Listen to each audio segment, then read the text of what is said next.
الحمدللہ۔ گفتگو کا آغاز کرتے ہیں۔ ایک سوال میرے ذہن میں بہت دیر سے ہے اور میں علامہ صاحب ہی کا انتظار کر رہا تھا کہ انہی سے پوچھوں گا۔ کہتے ہیں کہ اہل حق کی مدد ہوتی ہے اور یہ بزرگ بھی فرماتے ہیں۔ عموماً آپ گھر میں بھی بات کرتے ہوں گے تو یہی کہا جاتا ہے کہ بھئی تم حق پر ہو تو تمہاری مدد ہوگی۔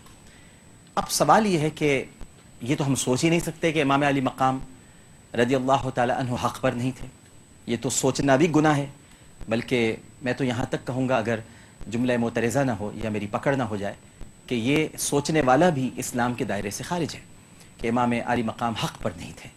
تو اگر وہ حق پر تھے تو میں علامہ صاحب سے پوچھنا چاہوں گا کہ پھر ان کی مدد کیوں نہیں ہوئی، جبکہ ہم تو یہ کہتے ہیں کہ اہل حق کی مدد ہوتی ہے۔ علامہ صاحب۔ بسم اللہ والحمد للہ والصلاة والسلام علی رسول اللہ۔ سب سے پہلے جیسا کہ مجھے معلوم ہوا، کیونکہ میں تو مصروف تھا مجالس میں اور ٹرانسمیشن نہیں دیکھ سکا، لیکن جیسا سنا کہ آپ مسلسل ٹرانسمیشن کر رہے ہیں تو دل سے دعا ہے اللہ تعالیٰ آپ کی ہمت کو برقرار رکھے اور آپ کی اس کاوش کو قبول فرمائے، آمین۔ اور پیغام حق پہنچانے کے لیے اللہ تعالیٰ آپ کو بہت زیادہ نوازے۔ بہت شکریہ، بڑی نعمت آپ کی۔ یوم عاشور ہے، یہ سوال آپ نے کیا۔ قرآن میں ہے اللہ تعالیٰ جل شانہ کا ارشاد وَكَانَ حَقًّا عَلَيْنَا نَصْرُ الْمُؤْمِنِينَ، اہل ایمان کی مدد کرنا ہمارے ذمہ کرم پر ہے۔ یہ کسی نے اللہ کو کہا نہیں، اللہ تعالیٰ نے خود اس کو اپنے ذمہ کرم پر لیا۔ یقیناً۔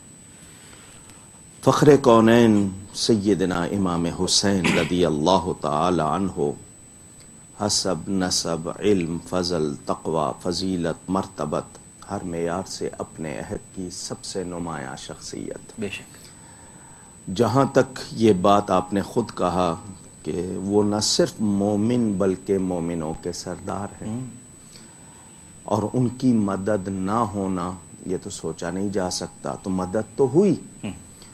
اصل میں لوگوں نے مدد یہ سمجھ لی کہ کسی طرح ان کو پانی مل جاتا، یا کوئی ایسی آندھی آ جاتی جو یزیدی لشکر کو اڑا کے لے جاتی، امام کسی طرح وہاں سے بچ نکلنے میں کامیاب ہو جاتے۔ پھر کچھ لوگ یہ بھی کہتے ہیں کہ وہ شیر خدا کے فرزند جو شہنشاہ ولایت ہیں، انہوں نے کوئی کرامت کیوں نہ دکھائی؟ وہ ٹھوکر مارتے چشمہ جاری ہو جاتا، بادلوں کو حکم دیتے وہ برستے۔ تو ان دونوں کا جواب ہم نے قرآن کی روشنی میں لینا ہے۔ واہ۔ قرآن یہ کہتا ہے ان تنصروا اللہ ینصرکم ویثبت اقدامکم، اگر تم اللہ کی مدد کرو گے اللہ تمہاری مدد کرے گا۔ اللہ کی مدد سے مراد اس کے دین کی، اس کی مخلوق کی مدد جو امام پاک نے کی، اور ایسی کی کہ میرا یہ جملہ میں بار بار دہراتا ہوں کہ آج دین اپنی اصل پر موجود ہے، یہ امام کی قربانی کی برکت۔ اللہ اکبر، سبحان اللہ، سبحان۔ تو ان کی مدد ہوئی جیسا کہ اللہ نے وعدہ کیا ہے، اور وہ وعدہ یہ ہے کہ جب تم اللہ کے دین کی، اللہ کی مخلوق کی مدد کرو گے تو راہ حق میں اللہ تمہیں ثابت قدمی عطا کر دے گا۔ ہمارے گھر میں ایک لاش پڑی ہو، ہمارا کسی سے اختلاف ہو تو ہم اس پر چشم پوشی کرتے ہیں کہ یہ وقت لڑنے کا نہیں ہے، صلح پر آمادہ ہو جاتے ہیں۔ صبح خیمے بھرے ہوئے ہیں، دوپہر کے وقت خالی ہو چکے ہیں۔ ان عورتوں کا صبر یہ اللہ کی مدد نہیں تھی تو اور کیا تھا؟ واہ۔ ایسے حالات میں ثابت قدمی اللہ کی مدد نہیں تھی تو اور کیا تھا؟ کیا بات ہے، کیا بات ہے۔ تو یہ اسی طرح مدد ہوئی جیسا اللہ نے فرمایا۔ اور ڈاکٹر صاحب آپ کے لیے یہ جملہ کہ میدان امتحان میں کرامت نہیں دکھائی جاتی، کردار دکھایا جاتا۔ واہ واہ واہ، کیا بات ہے، کرامت نہیں دکھائی جاتی، کردار دکھایا جاتا ہے، کیا کہنے۔ اور یہ جملہ اہل علم میں، اہل تصوف میں بڑا مشہور ہے، الاستقامت علی الحق خیر من الف کرامہ، حق پر ڈٹ جانا ہزار کرامتوں سے بہتر ہے۔ سبحان اللہ، سبحان اللہ۔ آپ اس سے اندازہ کیجئے کہ رسول پاک صلی اللہ علیہ وسلم چاہتے تو کیا نہ ہوتا، لیکن انہوں نے طائف کے میدان میں مکہ مکرمہ میں کتنی تکلیفیں اٹھائیں. وہ اگر ایک اشارہ کرتے ساری دنیا کلمہ پڑھتی، لیکن وہ اللہ کی رضا پر راضی، وہ بھی کردار، وہ بھی کردار. اور کس حد تک کہ میرے دائیں ہاتھ پر لا کر سورج کو، بائیں ہاتھ پر لا کر چاند کو رکھ دیں، دنیا کے خزانے میرے قدموں میں ڈھیر کر دیں، میں تب بھی وہی کروں گا جو میرے رب کا حکم ہے. سبحان اللہ، سبحان اللہ. تو پھر وہ شجاعت رسول کے مظہر ہیں. کیونکہ ہمارے ہاں کہا جاتا ہے کہ بچے کی پیدائش پر اس کو گھٹی دی جاتی ہے، یہ اردو کا لفظ ہے، عربی میں تحنیک کہتے ہیں. تو رسول پاک صلی اللہ علیہ وسلم نے اپنے اس شہزادے کو اپنی زبان دی تھی گھٹی میں. اور پھر جب سیدہ فاطمہ زہرا رضی اللہ تعالی عنہ ان کو دونوں شہزادوں کو لے کر آئی تھیں کہ انہیں کچھ دیجئے، عقیدہ دیکھیے پہلے، انہیں کچھ دیجئے. واہ کیا بات کہہ گئے آپ، ماشاءاللہ. نبی عطا کرتا ہے، ما آتاکم الرسول فخذوہ. تو حضور صلی اللہ علیہ وآلہ وسلم نے فرمایا حسن کو میں نے اپنا حلم دیا، حسین کو میں نے اپنی شجاعت دی. واہ. اچھا یہ کوئی ایسی چیز نہیں ہے کہ اٹھا کر دے دی، کوئی مادی چیز تو ہے نہیں، یہ تو کیفیات ہیں. اور نبی پاک فرما رہے ہیں میں نے دی، اور سیدہ کو یقین ہے کہ ملی. تو نبی کی عطا دیکھیں کہ نبی کو اللہ نے اختیار دیا ہے، وہ جو چاہیں، جب چاہیں، جس کو چاہیں عطا فرما دیں. کیا کہنے. تو حضور صلی اللہ علیہ وسلم کی شجاعت تو اتنی ہو، اور پھر بیٹا کمزوری کا مظاہرہ کرے، یہ تو ہو نہیں سکتا. امام علی مقام نے کربلا میں فتح و شکست کے عنوان ہی بدل دیا. اللہ اکبر. فتح و شکست کے عنوان ہی بدل دیا. کیا جملہ ہے. واہ واہ. انہوں نے یہ بتا دیا کہ حق پر ثابت قدم رہ کے جان دینا یہ شکست نہیں ہے، یہ وہ فتح ہے جو صرف اہل حق کا حصہ ہے، سبحان اللہ، صاحبان رضا کا حصہ ہے. کیا کہنے. اچھا اب یہ کہا جائے کہ کیا یہ اقتدار کی جنگ تھی، تو میں یہ کہوں گا کہ آیا تطہیر کا کیا مطلب ہے. حب مال، حب جاہ تو ہوس، یہ تو میل ہے. تو پھر اللہ نے ان کو پاک کس چیز سے کیا. سبحان اللہ، سبحان اللہ. اگر یہ چیز ان میں رہ گئی تھی تو پھر وہ پاک کیسے ہوئے تھے.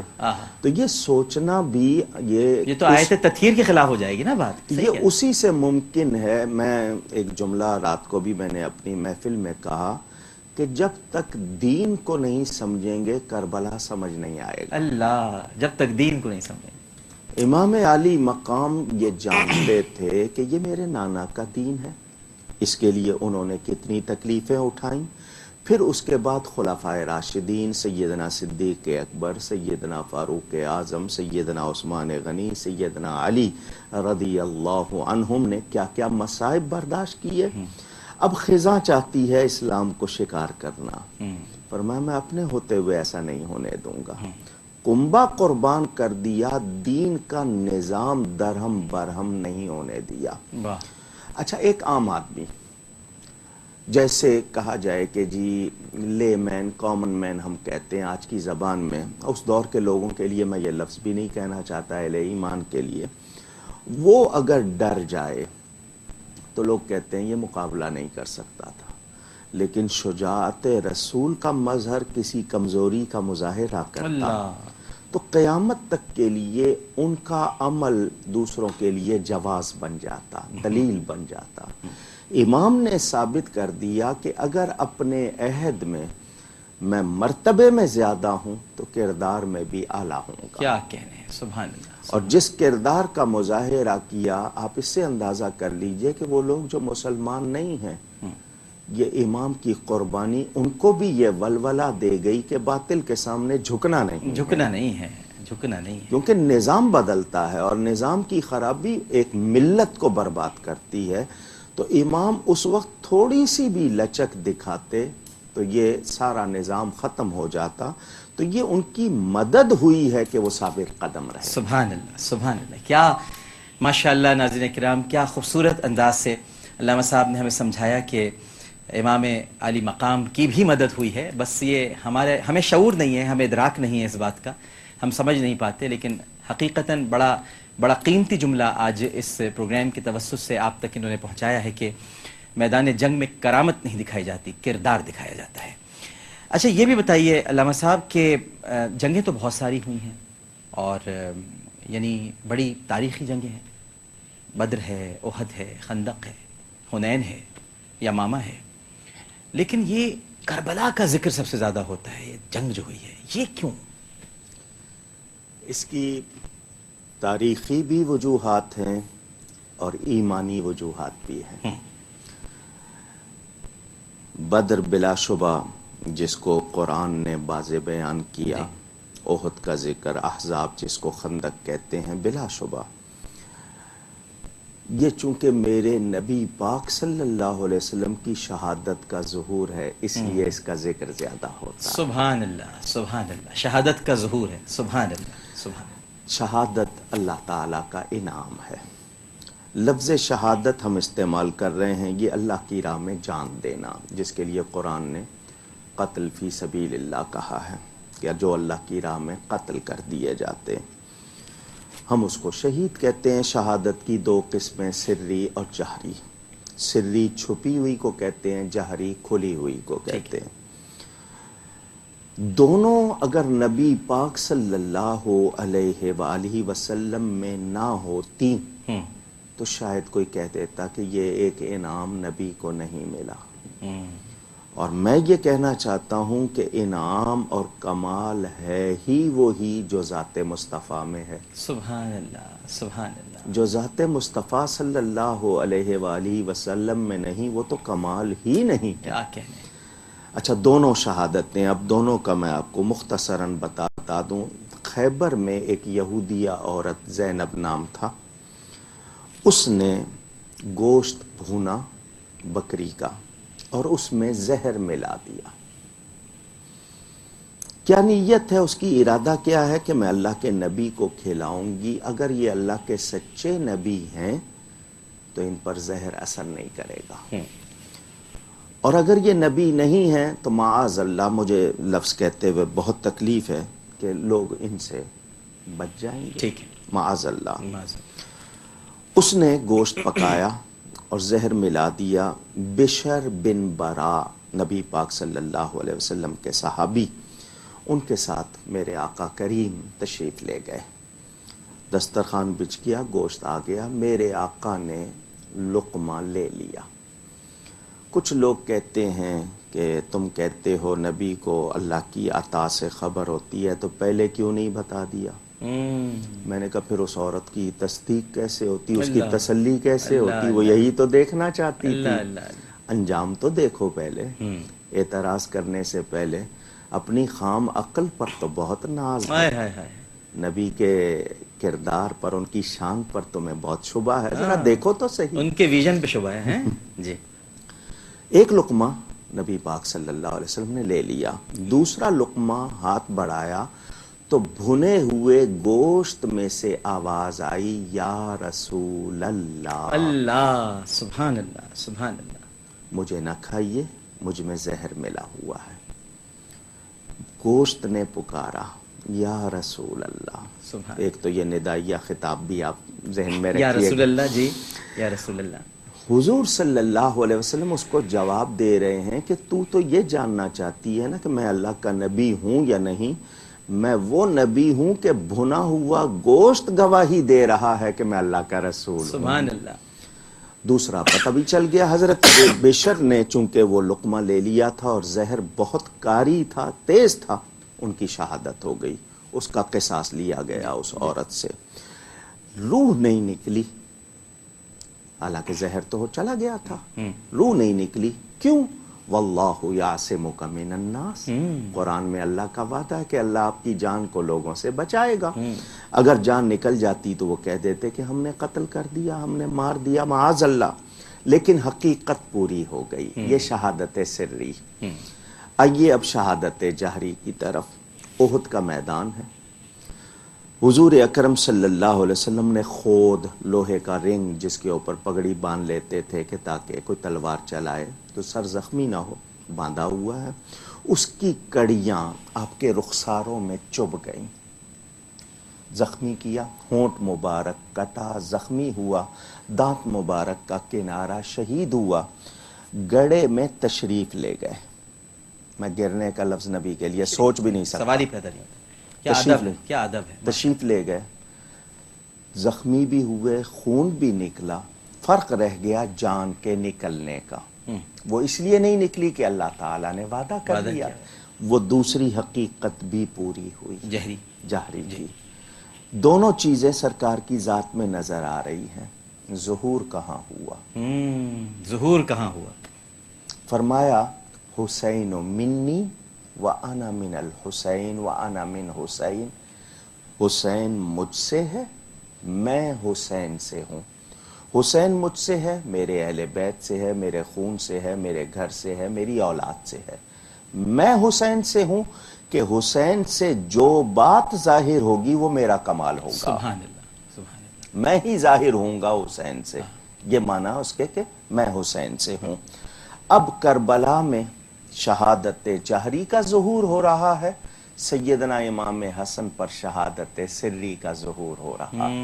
کیونکہ حضور فرماتے ہیں یہ دنیا میں میرے دو پھول ہیں، پھول میں حسن بھی ہوتا ہے، کمال بھی ہوتا ہے. کس کا ہوتا ہے؟ کیا نکتہ بیان کیا آپ نے. واہ واہ واہ واہ. جڑ ہے نبی جی پاک، جی اصل ہے نبی پاک. جی. تو یہ اس لیے اس کا تذکرہ زیادہ ہے کہ یہ شہادت مصطفیٰ کا ظہور ہے. واہ واہ واہ واہ. سبحان اللہ، سبحان اللہ. علامہ صاحب ماشاء اللہ اتنی خوبصورت گفتگو ہو رہی ہے ناظرین کرام کہ الفاظ نہیں ہیں کہ کیسے تعریف کریں یا کس طرح سے. علامہ صاحب کو روکنے کا بھی جی نہیں چاہتا. ایک سوال آپ سے اور کروں گا میں، اپنے ایک طالب علم کی حیثیت سے جاننا بھی چاہوں گا آپ سے، اور ہمارے ناظرین بھی یقیناً جاننا چاہیں گے. آپ سے تو جب ملتا ہوں تو کچھ نہ کچھ لے کر ہی اٹھتا ہوں.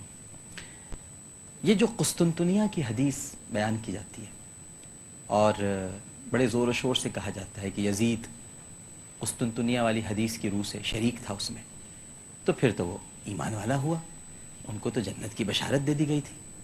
یہ کہاں تک سچ ہے، کیا ہے اس میں؟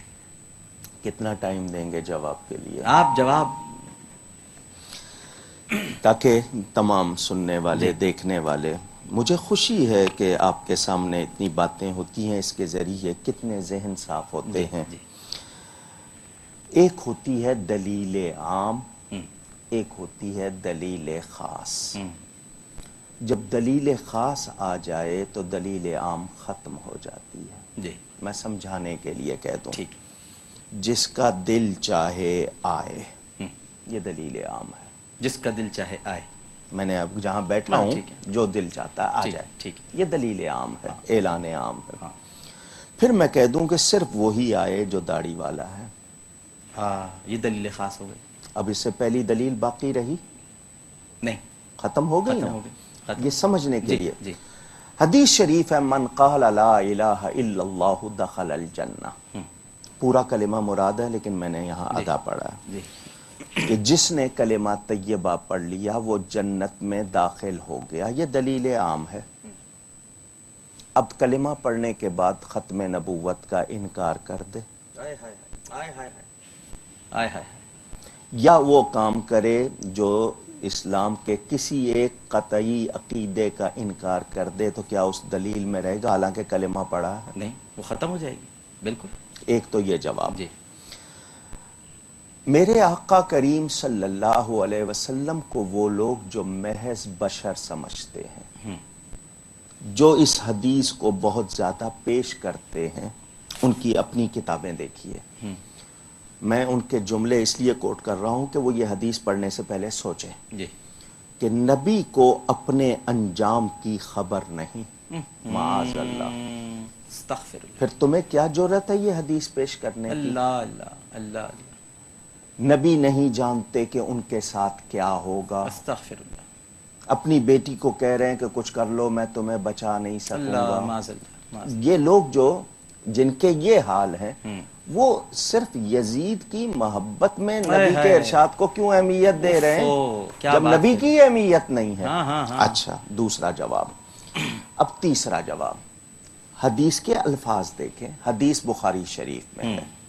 الفاظ دیکھیں، اول جیش من امتی یغزون مدینۃ قیصر مغفور لہم، اولو، پہلا لشکر میری امت میں سے جو قیصر کے شہر میں جنگ کرے گا اس کے لیے مغفرت ہے۔ یہ الفاظ ہیں، ہرگز الفاظ نہیں کہ جو بھی قیصر کے جنگ میں، نہیں، یہ اول جیشن کی اول، قید ہے۔ جی، مجھے تاریخ کی کسی کتاب میں دکھا دیں کہ پہلے لشکر میں یزید تھا، نہیں تھا، بالکل نہیں، بلکہ جب یہ قسطنطینیہ لفظ ہے، قسطنطنیہ کہا جاتا ہے، نیا نام استنبول ترکی کا شہر۔ جی جی، محدثین پہلا سوال یہ کرتے ہیں کہ اس سے قسطنطنیہ کیسے مراد لے لیا گیا؟ شہر کا نام تو ہے نہیں، ہے، اور قیصر کا صرف شہر وہ نہیں تھا، ہاں، اور قیصر کے شہر میں پہلا غزوہ سیدنا صدیق اکبر کے دور میں ہوا، جی، 2 مرتبہ فاروق اعظم کے دور میں ہوا، بے شک، تو اس کو کیوں مراد لے لیا گیا؟ پہلے تو اس کا جواز پیش کیا جائے۔ اگر بالفرض چلیں جتنی مرضی آپ دلیلیں لا کے کہیں کہ نہیں یہی مراد ہے، صحیح، تو اس پہلے لشکر میں بھی یزید نہیں تھا۔ جب پہلا لشکر گیا حضرت امیر معاویہ رضی اللہ تعالی عنہ کے عہد میں، تو اس کو وہاں مشکلات ہوئیں، انہوں نے خط بھیجا کہ ہمیں راشن بھی چاہیے، اسلحہ بھی چاہیے، مدد بھی چاہیے۔ تو اس یزید کے الفاظ کامل ابن اسیر اٹھائیے، تاریخ طبری اٹھائیے، دیگر تواریخ میں، کہ بہت اچھا ہوا میں نہیں گیا۔ جی جی جی جی، کیا ان جملوں پر گرفت نہیں ہوگی؟ وہ کائے کے لیے گئے تھے؟ وہ تو اسلام کے جہاد کے لیے گئے تھے۔ یہ کیا کہہ رہا ہے؟ ان لفظوں پر گرفت یہ کوئی مسلمان نہیں کہہ سکتا۔ یہ بھی سوچنا کہ اچھا ہوا میں نہیں گیا، ورنہ میں بھی تکلیفیں اٹھاتا، میں یہاں اپنی ام کلثوم کے ساتھ مزے میں ہوں۔ جی، تو حضرت امیر معاویہ نے جب یہ الفاظ سن لیے تو اس کو دوسرے لشکر میں زبردستی بھیجا، تو جس کی نیت ہی نہیں ہے جانے کی، ہائے ہائے ہائے، زبردستی، اور وہ بھی دوسرے لشکر اس سے میں۔ پہلے میں تو ہے ہی نہیں، میں سلام کرتا ہوں اپنے آقا کی، اللہ تعالیٰ کی اس عطا کو کہ وہ دیکھ رہے تھے کہ یہ دوسرے لشکر میں ہوگا، قید لگا دی پہلے لشکر کے لیے۔ کیا بات ہے، واہ واہ واہ، اچھا، پھر اگر وہ لوگ اب بھی مصر ہیں کہ نہیں یہ اس کا مستحق ہے بشارت کا، تو مغفور لہم کے الفاظ اور کتنی احادیث میں ہیں۔ اوہو، یہ کیا نکتہ لے آیا، واہ واہ واہ واہ واہ واہ، ان کا کیا جواب دیں گے یہ؟ حج حج حج، میں نے کہا نا اور کتنی جی، احادیث جی، میں جی، تقریباً کوئی 25-30 احادیث میں ایسے لوگوں کے لیے مغفور لہم ہے۔ اس کے بارے اچھا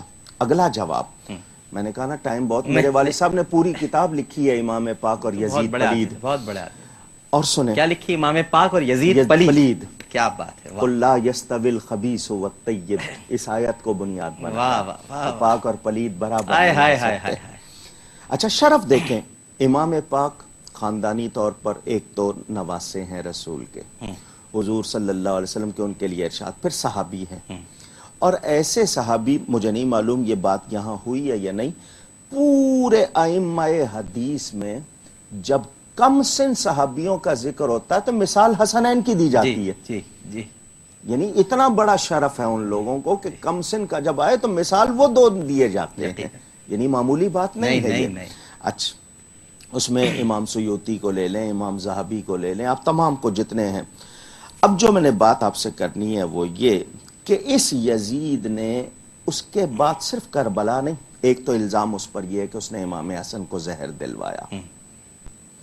کربلا میں جو کچھ ہوا کامل ابن اسیر اردو میں موجود ہے، ابن زیاد کے الفاظ کہ مجھے یزید نے اشارہ کیا تھا کہ تجھے قتل بھی کرنا پڑے تو کر، جی، یعنی یہ جو کچھ ہوا یزید کے حکم سے ہوا ہے، بالکل، اور اگر یزید اس پر خوش نہیں تھا تو بعد میں اس نے کسی کو سزا کیوں نہیں دی، جی بلکہ انعام دیے، ثابت ہے کتابوں سے۔ جی، جو لوگ یزید کی برات ثابت کرنا چاہتے ہیں اس کو تو برات اس کی بری نہیں کر سکیں گے، خود پھنس جائیں گے، یہ اپنی فکر کریں۔ صحیح، والد صاحب قبلہ رحمت اللہ علیہ تقریر فرما رہے تھے، ایک واقعہ کیماڑی کا ہے، ایک لیاقت آباد کا۔ ایک شخص کسی کا بھیجا ہوا آ کے کہنے لگا کہ بخاری میں لکھا ہے یزید جنتی ہے، تو الفاظ بتا رہے ہیں کہ کتنا بڑا عالم ہے۔ تو والد صاحب نے اس سے کہا کہ تو اس قابل نہیں کہ عربی میں بات کر سکے یا حوالہ پڑھ سکے، آپ فیصلہ کرتے ہیں۔ میں اپنے لیے دعا کرتا ہوں اللہ تعالیٰ میرا حشر سیدنا امام حسین بلکہ ان کے غلاموں میں فرمائے. تو اپنا حشر یزید کے ساتھ مانگ. اس کی سطح پہ آگے بات کی. تو اپنا حشر یزید کے ساتھ مانگ. ہزاروں لوگ دیکھ رہے ہیں ایک طرف نکل گیا، یعنی ان کا دل بھی جانتا ہے. یہ صرف امت میں انتشار کے لیے باتیں کرتے ہیں. یزید نے اس کے بعد کیا کام کیے؟ کربلا کے بعد وہ اس سے زیادہ سنگین مدینہ منورہ کے 3 دن کے لیے اس نے فوج کو اجازت دی کہ مدینہ تمہارے لیے حلال. عورتوں کی عصمت دری کی، 10,000 سے زیادہ بڑے چھوٹے قتل کیے، مسجد نبوی میں گھوڑے باندھے جنہوں نے لید پیشاب کی. 3 دن مسجد نبوی میں اذان اور نماز نہیں ہوئی اس کے حکم سے. آج ہم ٹیری جونز کی بات کرتے ہیں، ہم ڈینش والوں کی خاکوں کی بات کرتے ہیں. کتنا غصہ ہے مسلمانوں میں. تو جو اتنی بات سن کر کہ مسجد نبوی کی اس طرح توہین، مسلمانوں کے خون کو حلال، مدینہ کی پاک دامن عورتوں کی عصمت دری، کیا اس کے بعد یزید کو مسلمان کہنے کے لیے تیار ہے وہ؟ اور پھر اس کے وہ اشعار جو اس سے منسوب ہیں کہ میں نے بدر والوں کا بدلہ لے لیا، جس پر امام احمد نے اس کے کفر کا فتویٰ دیا. جی. امام اعظم ابو حنیفہ فرماتے ہیں اس کو کافر نہ کہو. اس لیے نہیں کہ کوئی رعایت کرتے ہیں، وہ کہتے ہیں کافر کا کفر کم ہے، اس کا جرم زیادہ ہے. اس لیے کافر نہ کہو اسے. کافر کا کفر تو ایک عقیدے کی بات ہے، اس کا جرم اتنا بڑا ہے کہ اس کے لیے لفظ نہیں مل رہے اس کے لیے. یعنی یہ کافروں سے 1000 گنا بدتر شخص ہے. لوگ کہتے ہیں لعنت کرو. میں نے کہا لعنت کرنے سے ہماری تسلی نہیں ہوتی کہ وہ اتنا بڑا مجرم ہے. تو جتنا ٹائم ہم نے اس پہ لعنت کرنے کے لیے لگانا ہے اتنا ٹائم امام پر درود بھیجیں. اللہ اکبر، اللہ اکبر، اللہ اکبر. کیا بات ہے، کیا بات. پھر مکہ مکرمہ پر حملہ، کعبے کا غلاف جلا، کعبے کی چھت جلی. اس میں اس دمبے کے سینگ تھے جو حضرت سیدنا اسماعیل علیہ السلام کے فدیے میں آیا تھا، وہ جلے. جس دن کعبے پر آگ لگی اسی دن یہ مرا، اور بہت موذی بیماری میں مرا. آج بھی اس کی قبر پر بھٹی لگی ہوئی ہے، آگ لگی ہوئی ہے، نام و نشان نہیں ہے. اچھا، میں تمام سامعین سے کہتا ہوں، آپ جس علاقے میں رہتے ہیں، میں آپ کو ایک چھوٹی سی دعوت دے رہا ہوں. آپ کے علاقے کی 10,000 آبادی ہے، 20,000 آبادی ہے، 50,000 آبادی ہے. زحمت کیجئے ایک ایک گھر جائیے. میں پوری دنیا کے لیے نہیں کہہ رہا، صرف اپنے علاقے میں جائیے. ٹھیک ہے. مجھے کسی ایک گھر میں غلام یزید دکھا دیں. آئے ہائے ہائے، غلام یزید، فدائے یزید، عاشق یزید، خادم یزید. ایک دکھا دیں، صرف ایک. میں 1% نہیں کہہ رہا، لیکن جس گھر میں جائیں گے غلام حسین ملے گا، عاشق حسین ملے گا، خادم حسین. کیا کہنے، کیا کہنے، کیا بات ہے، کیا بات. یہ تو سب سے خوبصورت دلیل ہے. کیا بات ہے. واہ. ایک دکھا دیں. واہ واہ. جو رہا تو نام حسین کا، جسے زندہ رکھتی ہے کربلا. واہ واہ واہ. ناظرین کرام، اتنی خوبصورت گفتگو کے بعد اب کوئی اضافے اور کسی لاحقے کی ضرورت نہیں ہے. علامہ ڈاکٹر کوکب دورانی اکاڑوی صاحب نے اس ذکر کا حق ادا کر دیا. ماشاءاللہ، اپنے والد کی روح کو آج مسرور کر دیا. ان کے والد تو ایک سوال کا جواب اور دے دیں. جی جی جی ہے گنجائش؟ جی جی جی. کچھ لوگوں کے ذہن میں یہ ہے کہ کچھ صحابہ نے بیعت کر لی تھی یزید کی، ان کے لیے کیا حکم ہوگا؟ امام بھی صحابی، وہ بھی صحابی، انہوں نے بیعت کر لی تھی، امام نے کیوں نہیں کی جب صحابہ نے کر لی تھی؟ کچھ لوگ یہ اعتراض بھی کرتے ہیں. میں اس کا بھی جواب دے دوں. کیوں؟ میں چاہتا ہوں کہ امام سے محبت رکھنے والا کسی شک میں نہ رہے. یہ کیا بات کی آپ نے. واہ. کیونکہ شک آ جائے تو عقیدت میں پھر فرق آ جاتا ہے. امام کی محبت اور جہنم میں سڑے، یہ تو ہو نہیں سکتا. تو کچھ شک نہ آنے پائے جو درار ڈالے. شریعت میں 2 اصول ہیں، ایک رخصت اور ایک عزیمت. مثلا کہیں پھنس گئے ہیں غیروں کے ہاتھ، غیروں سے مراد غیر مسلم بھی ہیں، بدعقیدہ بھی ہیں، اور جان کا مسئلہ آ گیا. صرف زبان سے وقتی طور پر ایسا کلمہ کہنا ہے جو اسلام کے خلاف ہے یا ایسا کرنا ہے جو خلاف ہے، لیکن دل ایمان پر مطمئن ہے، وقتی طور پر صرف جان بچانے کے، اس کو رخصت کہتے ہیں۔ ٹھیک ہے، عزیمت عزم سے ہے، پختہ ارادے سے ڈٹ گئے، جان لے لو مگر نہیں کہیں گے، یہ عزیمت ہے۔ عمر زیادہ ہو جائے، جسم میں ناتوانی آ جائے، محسوس ہو کہ ہم اکیلے ہیں، قوت نہیں بن سکتے، تو عام آدمی اگر قبول کر لے تو لوگ کہیں گے کہ کیا کرتا یہ کیسے لڑتا، اس میں اتنی ہمت کہاں تھی۔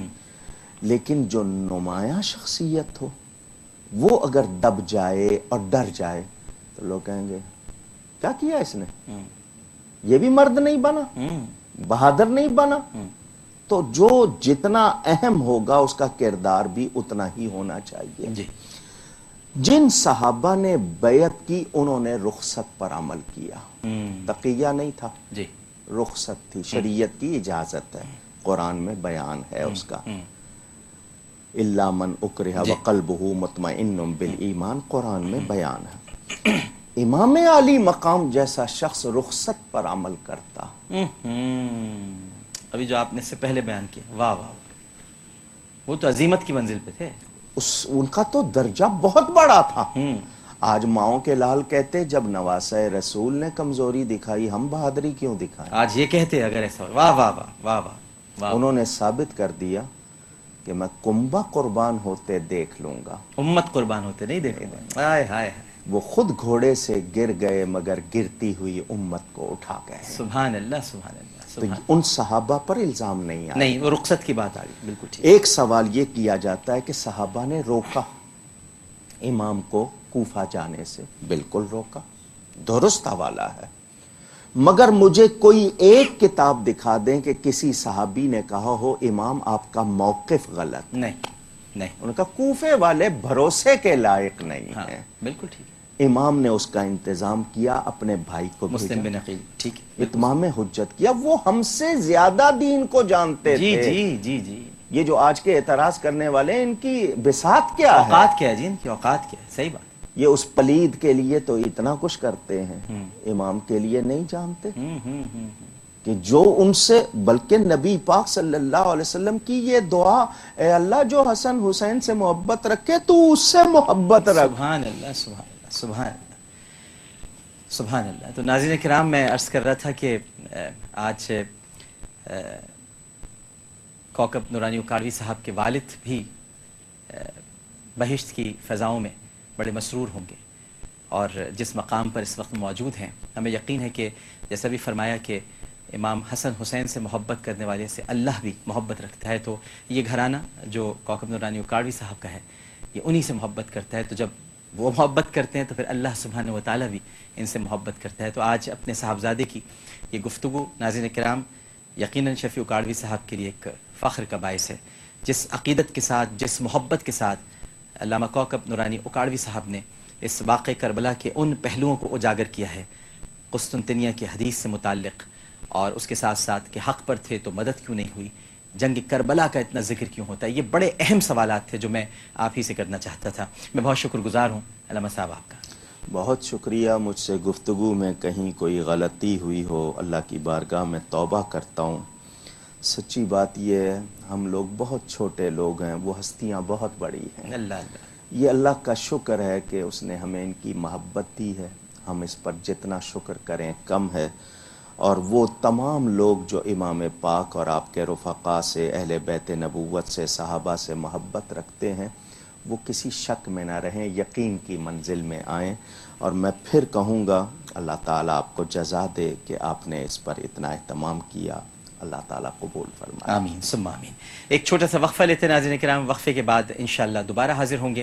ہمیں یقین ہے کہ آپ سب لوگ ہمارے ساتھ ہی رہیں گے۔ السلام علیکم ورحمۃ اللہ۔ پیارے نبی کی پیاری نواسی، شام کو قیدی بن کے چلی